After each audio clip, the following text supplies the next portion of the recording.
Some people tend to associate the term queer platonic relationship with being a very core or long-term partnership that is non-romantic, and while alterous attraction tends to include more casual forms of attraction, of course, as you'll see from all the internet debates, that's not always true. And, just like romantic and sexual and platonic relationships can have a wide range of enmeshment and commitment, so can queer platonic relationships and alterous ones as well. And both of these concepts are very much connected to a lot of the concepts that are attached to relationship anarchy, where the terms of a relationship are decided by the people involved based on the specifics of what those people need and their connection, rather than taking on a whole set of expectations and limitations by default, like we do when we fall into these default categories of like, oh, we're going to call this a romantic relationship or we're going to call this a platonic relationship. Welcome to the Multiamory podcast. I'm Jase. I'm Emily. And I'm Dedeker. We believe in looking to the future of relationships, not maintaining the status quo of the past. So whether you're monogamous, polyamorous, swinging, casually dating, or if you just do relationships differently, we see you and we're here for you.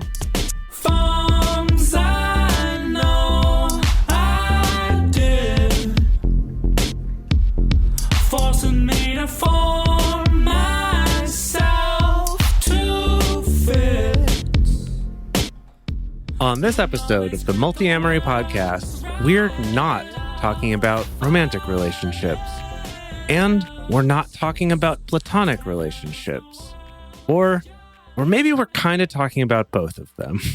Today, we're talking about alterous relationships and queer platonic relationships. Both of these terms are relatively new, showing up just within the past decade or so, but they have been spreading because they fill an important gap in our language about attraction and relationships.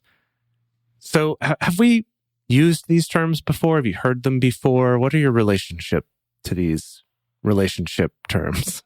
Until this episode, I'd never heard the term alterous relationships. Me neither. Definitely queer platonic relationships for sure. For sure. Yes. No problem. Super comfortable. Use that word all the time. Only semi-joking. Love it. Have used the word. Am familiar with the word. To answer your question, yes. Mm-hmm. But alterous, I'd never heard before. I didn't know that was the thing. I was like, what are we talking about here? Yeah, I had heard it, but I didn't really know what it was about or what it meant. And I was like, I don't know if this applies to me. I don't know. But in learning about it, I'm actually have come to realize, this is a really cool thing and a really useful term and a useful concept because it does really fill a gap that's missing in terms of our language and how we talk about love and attraction and relationships. But if we're going to talk about some terms that are specifically not romantic or platonic, we're actually going to start by talking about what does romantic and platonic even mean? Oh, that simple task to we're going to try our best. Yeah. Create antimatter and also define romantic love. Yeah, easy. We'll do the easy one first and then the harder one second. Okay. Exactly. All right. Okay, so romantic love, the definition from Wikipedia is an emotional feeling of love for or a strong attraction towards another person, and the courtship behaviors undertaken by an individual to express those overall feelings and resultant emotions. That was convoluted. Okay. Wikipedia, but Wikipedia. nice try. Okay. I like how clinical Wikipedia is. Yeah. Okay, so let's pull this one. This is from Collins Dictionary. An intensity and idealization of a love relationship in which the other is imbued with extraordinary virtue, beauty, etc., so that the relationship overrides all other considerations, including material ones. Wow, what an extreme image that paints. Right? Goodness. Not wholly inaccurate of how we conceptualize romantic relationships in our culture, but wow. Yeah. The third definition we pulled here was from a 2021 biological look at romantic love by Bode and Kushnick. And it said, romantic love is a motivational state typically associated with a desire for long-term mating with a particular individual. I feel like none of these definitions are exactly it, really. So they also had a hard time, and maybe they found antimatter to be easier. Well, so that's that's what I wanted us to discuss for a moment here is, this is just 3 definitions and there are lots out there, but all of them have this really hard time or can seem so different from each other, like these 3 are. And yet you always kind of read them and go, I don't know if that's quite it. But it's like, yeah. But is that the problem? Is it that the definition's wrong? Or is it that we maybe use romance to describe all sorts of different things at different times and it doesn't even have a consistent definition? Yeah. So to dive into the history of the word itself for romance or romantic, it comes from French, which morphed its way into Old English. It originally referred to verse poems, which are basically adventurous stories that were told in verse. And there's the modern French word roman, which means novel, also comes from the same root word. And so originally they were adventure stories told in verse, but in the 17th century, the stories started to include love stories. And so the word became associated with those emotions, qualities, and actions.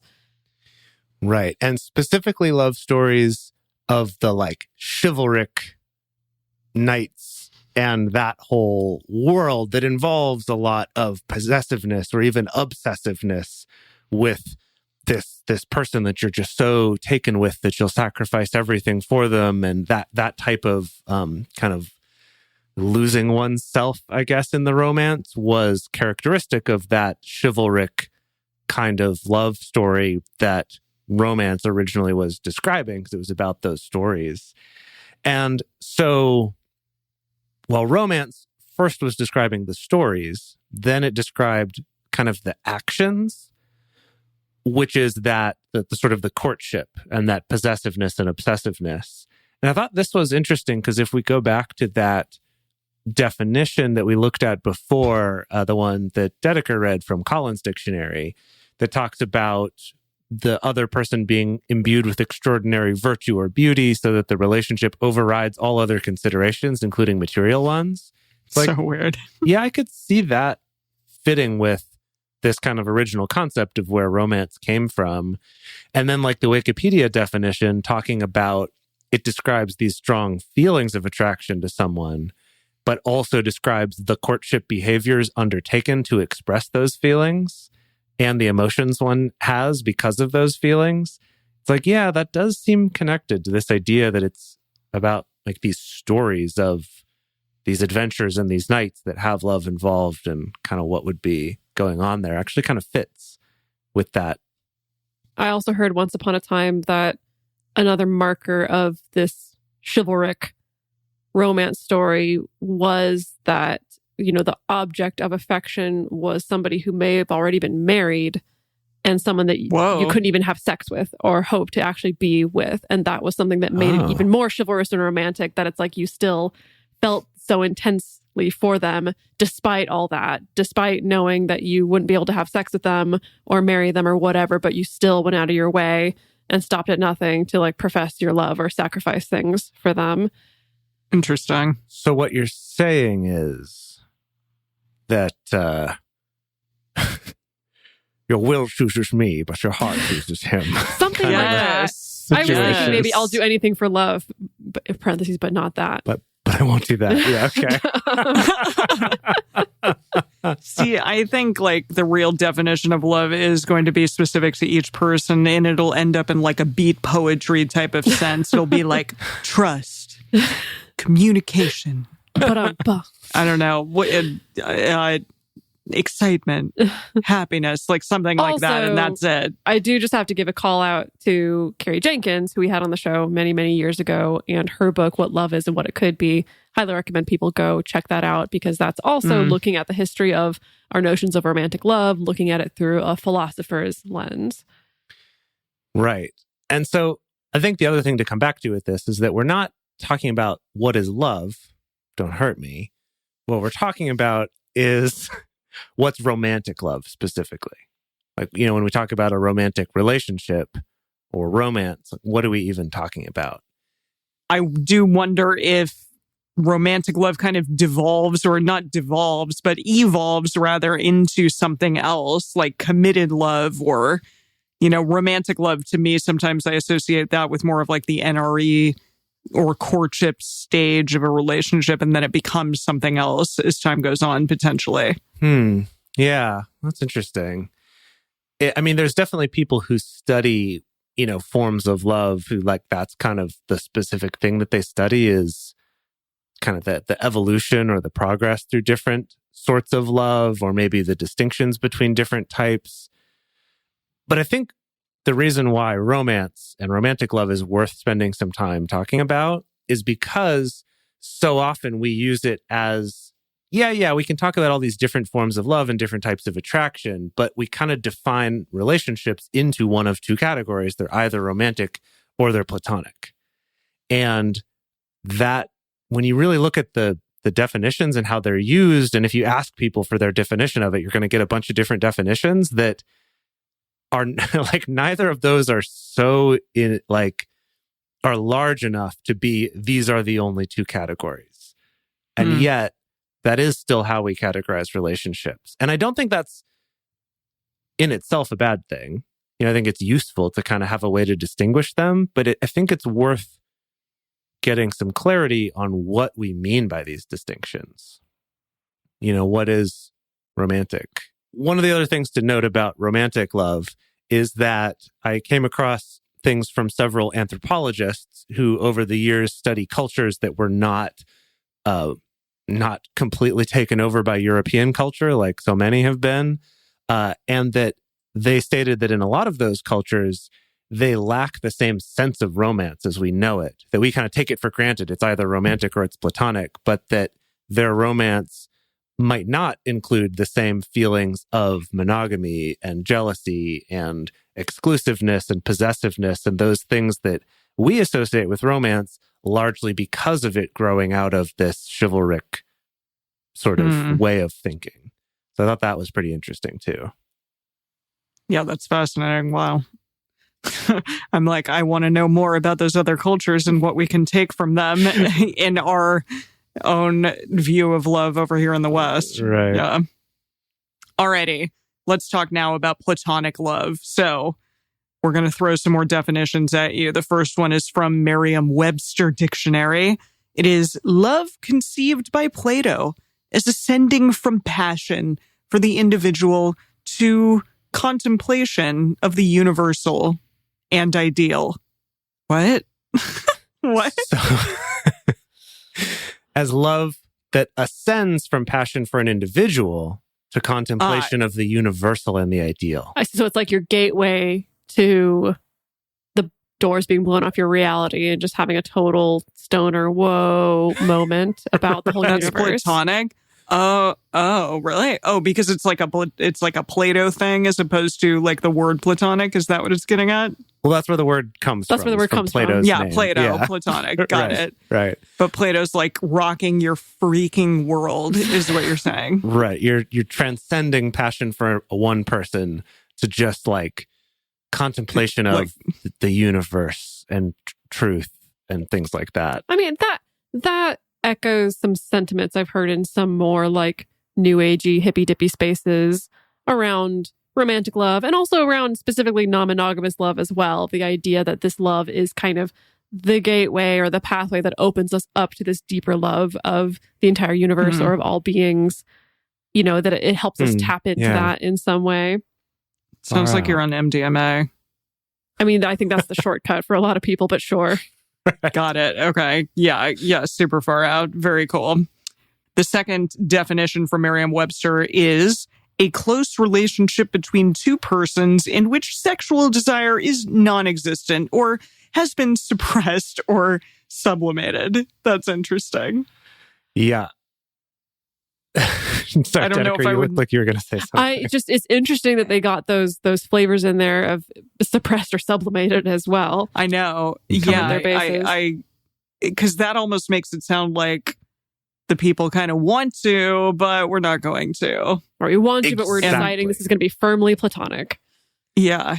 Yeah. Exactly. And I think that is a really interesting distinction as I was learning more about sort of the history and usage and definitions, was that is part of what platonic means. And actually, in a lot of the usage, it was used specifically to describe relationships between heterosexual opposite sex people who, by all accounts, should want to do it, but either don't have that desire or very often are intentionally suppressing that, which kind of brings us back to what you were talking about, Dedeker, with the chivalric love of the kind of, I feel this, but I can't do that, so I'm suppressing it or maybe sublimating it into some other thing like loyalty to Guinevere or jousting or something like that's where that. I'm putting all my sexual pent up sexual frustration. I mean, it makes sense. Exactly. Yeah, I'm saying like we all know how that turned out. Like she ended up kissing him, and yikes, that didn't end up well. But not that has to happen for everyone. They could have remained friends, and that could have been it. Right. I have to clarify. That's how it went down in the 1995 film First Night, starring Richard Gere, Sean Connery, and Julia Ormond. Love her. That was their telling of the story. Yes. Not that actually happened, but all right, let's talk about this real quick. Plato never used the term platonic love or talked about it as such. Rather, the term has kind of grown out of this idea that the highest form of love is a love of divinity and for the conceptual ideas of the universe, rather than just this interpersonal sexual love. That's kind of interesting because I do think, and I don't necessarily want to conflate it with like religion, but when I hear people talking about religion or a higher being, they're like, that comes first, like above even my love of my spouse or my kids, for example. I don't know if that has anything to do with it, but it's fascinating. I mean, it feels connected to me in a lot of cultures and schools of thought. There's still this very sticky, persistent idea of we put things connected to the body and the needs of the body at the bottom of the ladder, and then we put things connected to the mind or our sense of spirituality or a sense of, connection to the universe at the top of the ladder. And that shows up everywhere from Christianity to, things even like the chakras, right? It's like your root chakra is like in your pelvis, like right in your crotch there. And that's like the lowest one versus your crown chakra, which is like your super spiritual. And that's like your highest one. And so this is a theme that shows up a lot.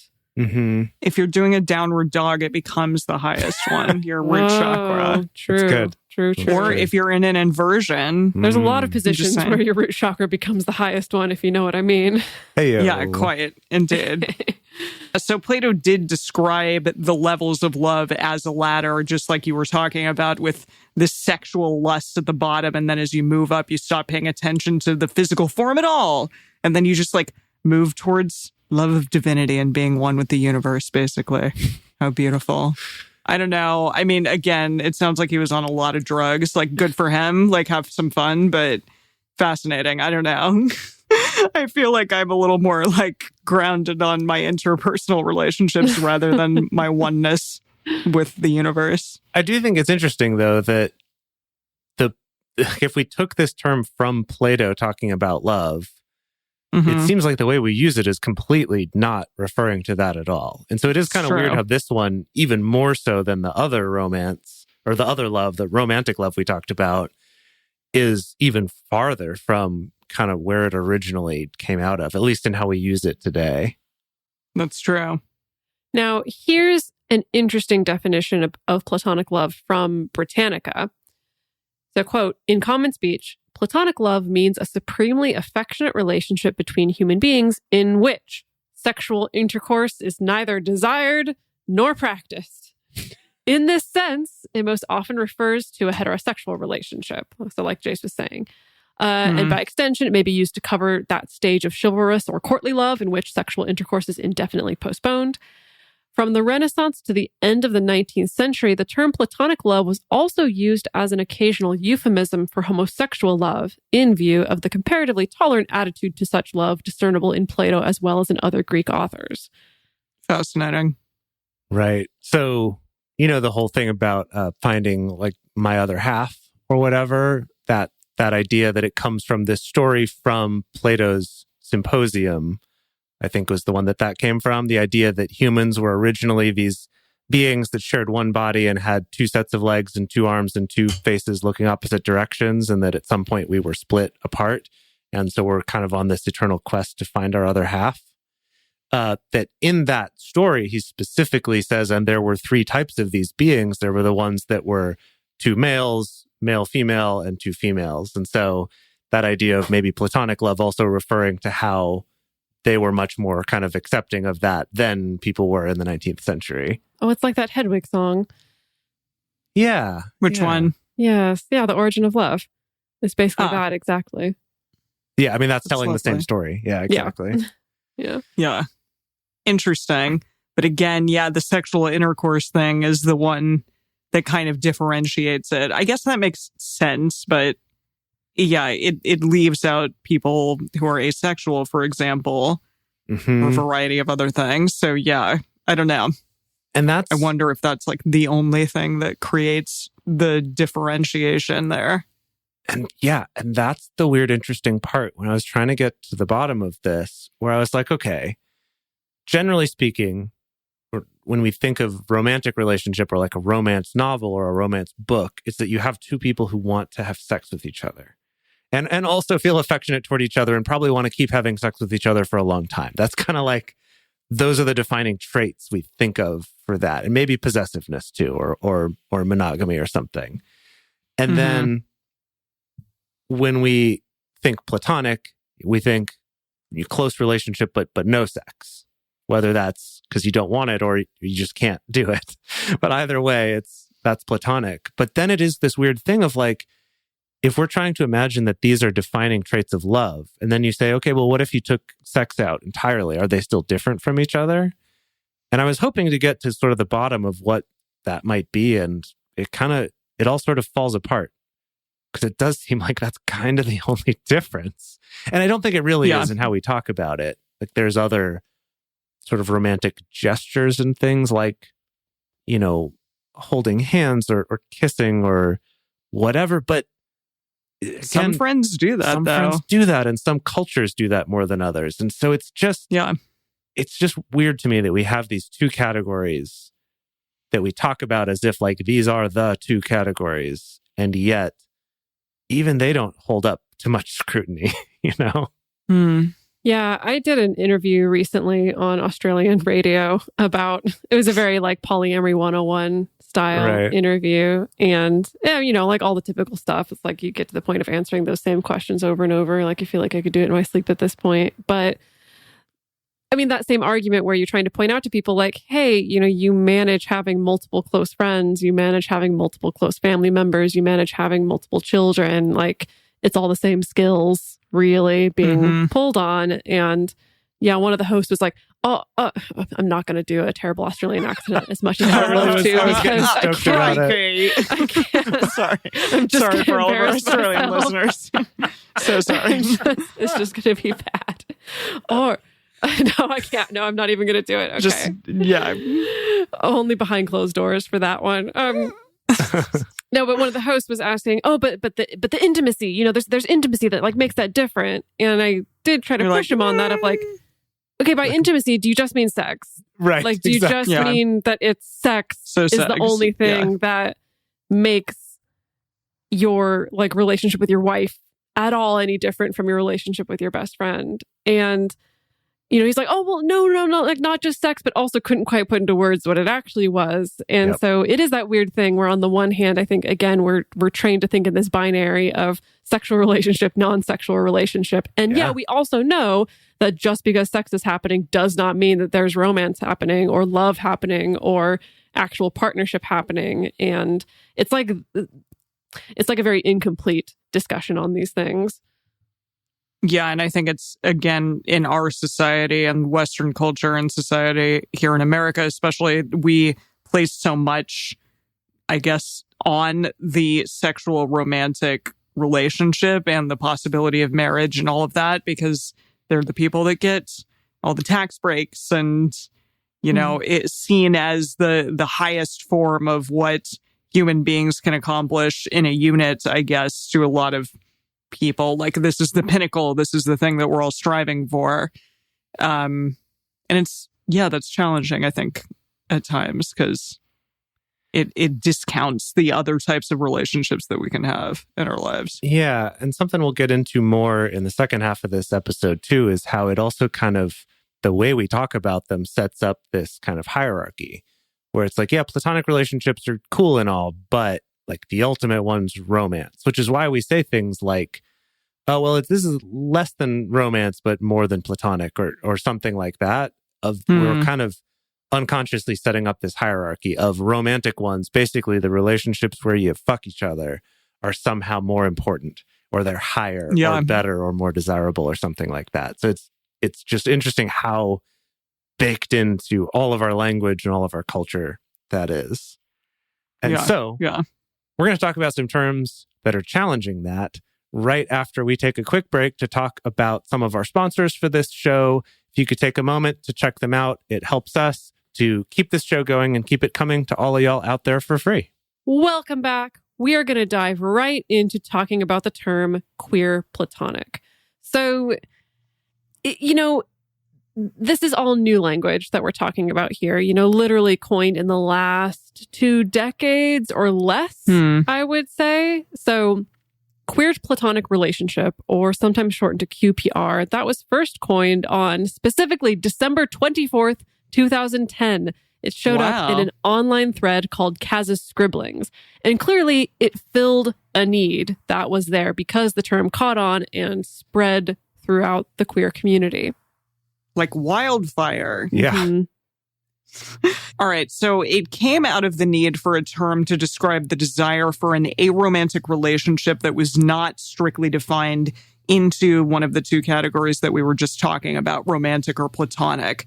And being part of the queer community and having queer in the name is because part of what defines a queer platonic relationship is that it doesn't necessarily abide by traditional heteronormative rules. It can bend them. It can exist outside of what is, quote unquote, normally accepted in platonic relationships. Yeah. And I think that's the key there. And because I've struggled with this term in the past when I've heard it, where I'm just sort of like, I can't quite parse it. I'm like, queer platonic, like, what does it mean? And I think that makes sense when you kind of get more into queer, meaning specifically that it's not fitting into the conventions. And so it's like, it's platonic, but it's queer. So it's outside of that. It's different than that. It can have different things than that, I guess, is how it makes sense in my head, at least, of like why this term is the term that's been used for it. There are other terms that have been used over the years. They all tend to share similar letters, but other variations are quasi-platonic, quirky platonic, or just Q-platonic with a capital Q.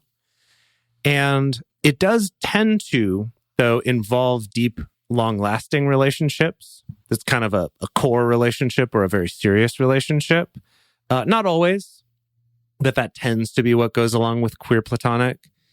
And the thing about it is being queer, meaning it's sort of outside of categorization in some ways, because it doesn't need to abide by the rules of either being romantic or being platonic, there's a lot of room inside of that category. So there could be sex involved. There could be romantic gestures like holding hands or kissing. But generally speaking, those are not as much like defining parts of the relationship as they would be in, say, a romantic relationship or one that people would define as romantic. And I thought that was interesting because that ties in with this relationship anarchy idea that we've talked about before on the show. It's been a little while since we've talked about relationship anarchy too much. But basically this idea that in society, it tends to be, okay, we're dating, like we're in a romantic relationship. And so therefore, we've adopted this whole set of expectations of here's the things that I expect that we will do and that everyone else will expect that we do because we're in a relationship we call a romantic one. Like have sex, kiss each other, potentially want to live together, lots of things like that, right? That just kind of come pre-packaged. It's like a prefix menu at the restaurant, right? You kind of You can maybe customize it a little bit, like which entree do you want or which dessert, but it's still going to follow pretty much the same shape, right? And then on the other hand, if you're platonic and you say, we have a platonic relationship, there's similarly a list of kind of unspoken expectations of this is what will be in that. And then also, this is what will not be in it. Mostly sex, right? That will not be in it. And so this idea I'll of do anything platonic, for platonic friendship. yeah, But not that. But not that. I won't do that because it's out of bounds. That's not in the contract. And so in a queer platonic relationship, you might decide to raise kids together or buy a house together or plan your lives together. Things that normally we think of only happening in a romantic relationship, those could still happen in a queer platonic relationship. Yeah, essentially, this term is kind of outside of the boxes that platonic and romantic relationships sort of are set in, what we would describe them as being. And, maybe just off the top of our head, when we think of platonic versus romantic, those boxes are kind of set up. They're prepackaged, like Jase was saying. But yeah, this queer platonic identity or what this kind of relationship is, it's ultimately for the people involved to kind of decide, like, hey, we're going to be the ones setting the terms and deciding what's right for us in terms of what this relationship is going to look like. It does, again, remind me of Carrie Jenkins' book. And yeah, just that decision making about like what love is and what it can be, like what this type of relationship is and what it can be. So it doesn't necessarily need to adhere to a particular model of how the relationship should look, which is pretty cool. And just a side note, it's important to understand that this term was created by and for the queer community. So it can feel appropriative or inappropriate for straight cis people to use it to describe their relationships. However, we're about to talk about another term. Our next term is going to maybe be for you if this feels similar to how you would describe a relationship in your life, but you do happen to be cis or straight or straight. And that leads us to our next term, which is alterous attraction. So this is the definition pulled straight from the LGBTA wiki. Quote, alterous attraction is a form of emotional attraction. It describes a feeling that is not necessarily platonic, but also is not romantic in nature. For some, it may be in between romantic and platonic attraction, and for others, it may be completely separate from the romantic-platonic distinction. So this term, alterous attraction, was introduced around 2015, but there isn't really a clear original source. Usually whenever you speak that into the universe, inevitably there's someone who comes to the surface being like, I made that. Me. Yeah. It was me. And they're usually a little angry about it. Yeah. It was me all along. Sorry. It's a me. So, and of course, while this term mostly describes the same concepts as queer platonic relationships, it's okay for anyone to use just to describe themselves or others. It's not specifically tied to the relationship or to the participants being queer, although it did also come out of that community, just like the term, queer platonic relationships did. Yeah, it describes that same thing, right? Of that pull toward emotional closeness or intense feelings for another person that don't feel strictly platonic, but they're also not romantic, which generally this tends to go along with the asexual, aromantic, ace spectrum of things, where it's kind of like, well, usually it's because, well, I don't want to have sex with this person, or maybe that's just not a significant part. It doesn't have to just be that, but that tends to be where both of these terms come in, is relationships where sex is not kind of the driving factor in that relationship, as it often is with something we would think of as just a normal romantic relationship.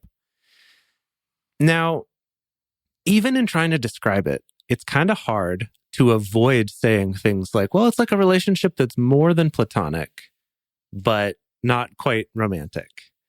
Almost setting it up as if it's between, and that platonic is less than, right? And romantic is more than.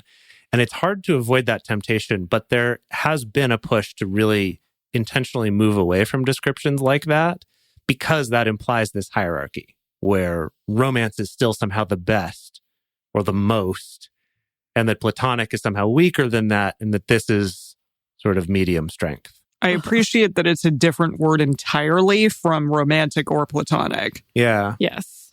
Yeah. It takes the ideas of what those two relationships are kind of out of the picture, which is cool. Yeah. Now, something I will caution is that your autocorrect may try to change it into adulterous relationship instead of alterous. No. Just be aware. No. Be aware your autocorrect may have a hard time with it. That's funny. Amazing. Yeah. I looked and I could not find an origin of the word alterous. I think that it is entirely 100% this is the meaning. This is where it came from. I don't know if it comes from alt, as in like alternative, perhaps. I'm not sure. But when you try to look up like definition or origin, all of it's just queer blogs and sites talking about alterous attraction and alterous relationships. So I thought that was interesting. If anyone out there is a linguist and you actually do know something more about the roots of this, hit me up. Let me know, because I've been really curious about this while I was researching this episode. So anyway, to go back to this idea of moving away from talking about it being, more than platonic or less than romantic, and that's that, many people, including us, prefer to think of it as being just something different, that it's a different type of relationship rather than being less than or more than. And as we got into earlier, even the terms romantic and platonic may carry some connotations that you don't even intend to put into those when you're describing them. So just kind of, I don't know, it points out some weaknesses in our language for sure. And going along with that is that the aromantic community has worked very hard to combat the stigma of platonic, meaning just friends, in that kind of negative or less than. It's just that, like wish it could be more, but it's just this, as in that's lacking somehow. So really trying to get away from that way of thinking about it. And so that's why I like having these other words to use to just sort of point out the fact that there's a lot more variation here than our normal ways of talking do. And we struggle with that on this show, I think. Like I often find myself trying to sort of describe how something could apply in a romantic relationship and also in platonic relationships. And in the back of my head, I'm always going, but what am I really trying to say? Like, do I need to clarify that? Yeah, they're similar. But if I just say relationships, people assume romantic relationships. And so it gets into this weird thing of like, how do I communicate in a way that's as accurate as possible, but also understandable to people, which is ultimately the purpose of language, right? Yeah. I appreciate having these terms because I also struggle in my own personal life and over the course of my own personal history of having such a wide variety of relationships, a lot of which fall into this space, where often for me, it's been like, well, what counts as having a partner at a certain point? Yeah. How many partners do I have? Does this person count? Even though I like almost never see them and we stopped having sex years ago, but there's still a lot of love there. Like, I don't know. And so I do think that clearly there's very much a need for a lot of people to be able to attach some kind of word or label to this. Yeah, absolutely. Well, let's talk about the comparisons and the contrasting elements of both of these terms. So alterous love and queer platonic love, or queer platonic relationships. And both of these terms describe non-romantic relationships. They were both coined by the queer community. And both terms can be used for people having a sexual relationship, but not necessarily. And some people use them interchangeably, but others think that they're different.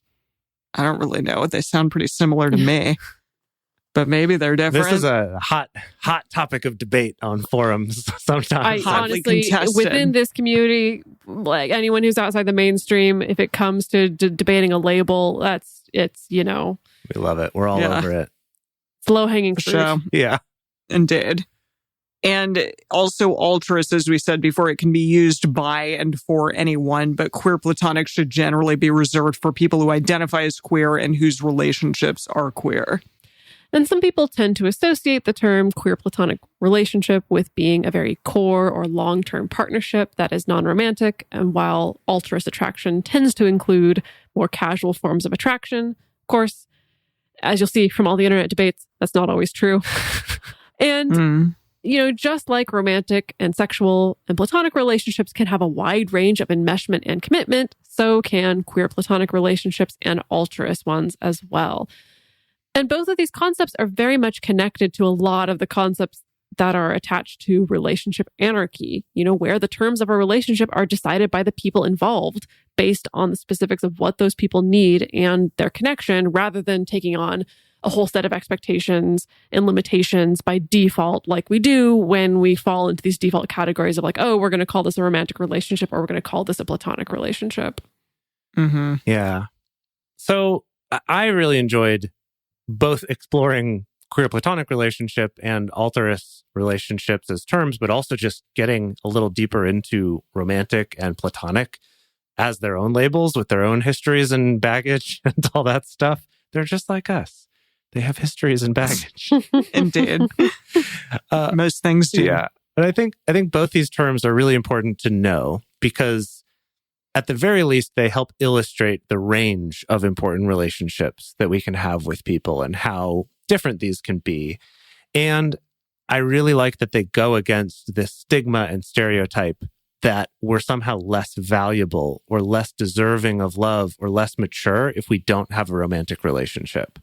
And I really like that this is kind of just saying like, hey, what if we stopped even thinking about it in that kind of a binary way, right? And tried as a step toward moving away from that, which we've talked about many times on this show, this whole, these incorrect assumptions about how people who are not in a romantic or sexual relationship actually feel or actually identify, or their success or their responsibility or all those things, that we've just got so much baggage that we put on that that's not based in anything true.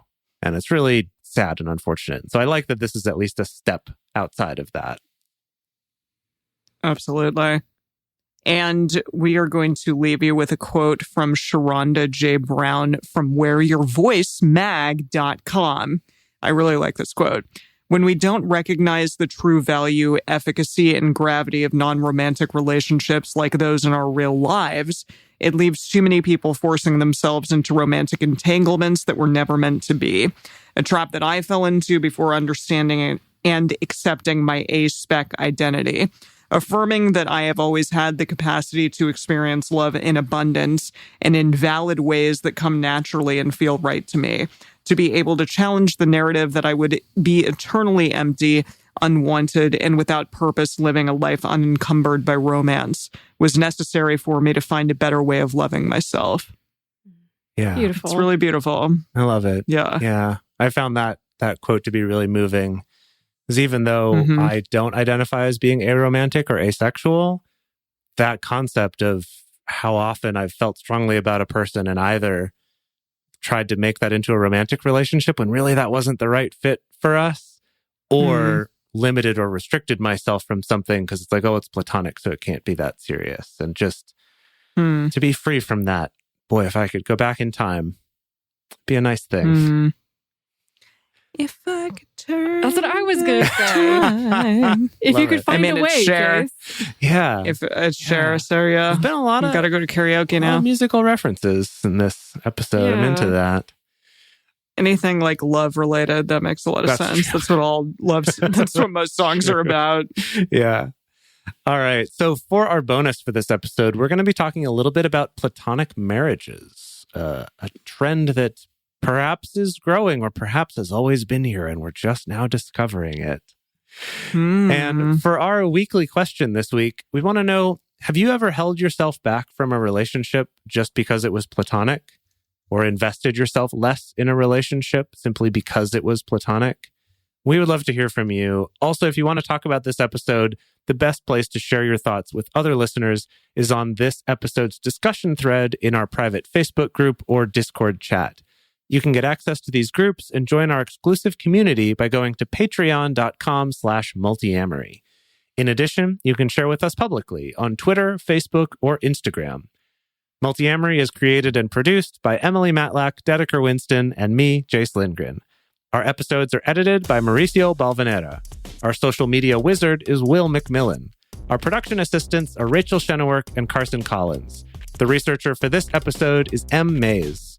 Our theme song is Forms I Know I Did by Josh and Anand from the Fractal Cave EP. The full transcript is available on this episode's page on multiamory.com.